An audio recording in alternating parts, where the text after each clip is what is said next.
Grâce à une ferme volonté du président de la transition, chef de l'État, son Excellence le colonel Assimi Goïta, l'usine malienne des produits pharmaceutiques UMPP est de nouveau opérationnelle.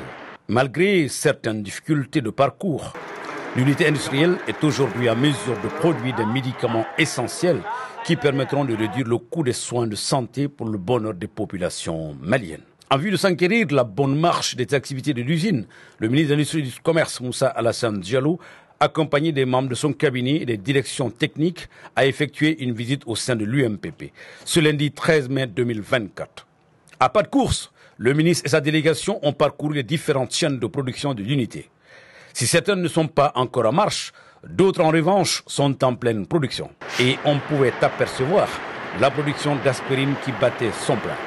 La visite a conduit également au laboratoire de contrôle qualité où se fait le contrôle des produits de l'expression de besoin à la matière première jusqu'au produit fini.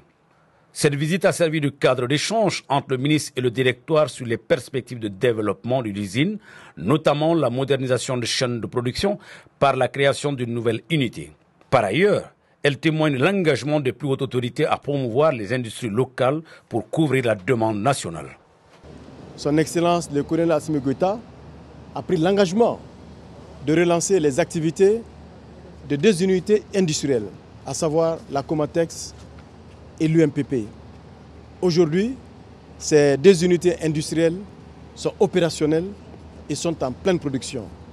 Donc l'engagement a été tenu. Ces deux unités, Comatex et UMPP, viennent donc renforcer et densifier le tissu industriel de notre pays dans le cadre du textile et des produits pharmaceutiques. Je dois dire aussi que cette vision du président de la transition chef de l'État, le colonel Assimi Goïta, s'inscrit dans un développement endogène. Ce développement endogène est l'orientation économique que le président de la transition a voulu imprimer à notre pays.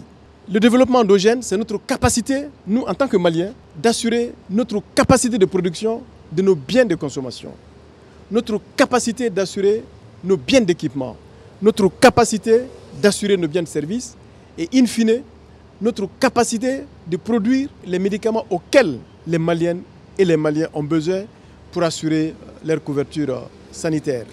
La réflexion actuellement en cours est d'assurer comment établir une relation entre la pharmacopée traditionnelle, qui est extrêmement riche dans notre pays, avec l'UNPP, de façon que nous puissions rentrer dans une phase d'industrialisation de la pharmacopée traditionnelle, afin que nous puissions assurer une meilleure valorisation de notre production nationale en matière de produits pharmaceutiques. Je sors de cette visite très rassuré d'abord par l'engagement et la détermination du directeur général et de toute son équipe.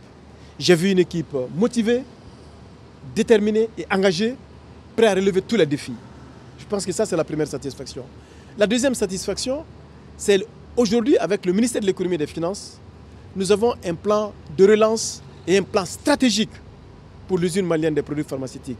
La mise en œuvre de ce plan stratégique, en accord avec le ministère de l'Économie et des Finances, va nous permettre à la fois de moderniser l'outil et les équipements, mais aussi d'envisager la création de nouvelles chaînes.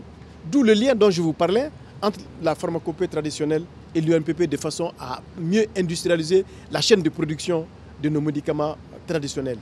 Globalement, le ministre ressort satisfait de cette visite qui lui a permis de vérifier l'état de fonctionnement de l'UMPP qui a un rôle important à jouer dans la pyramide sanitaire de notre pays en matière de production de médicaments.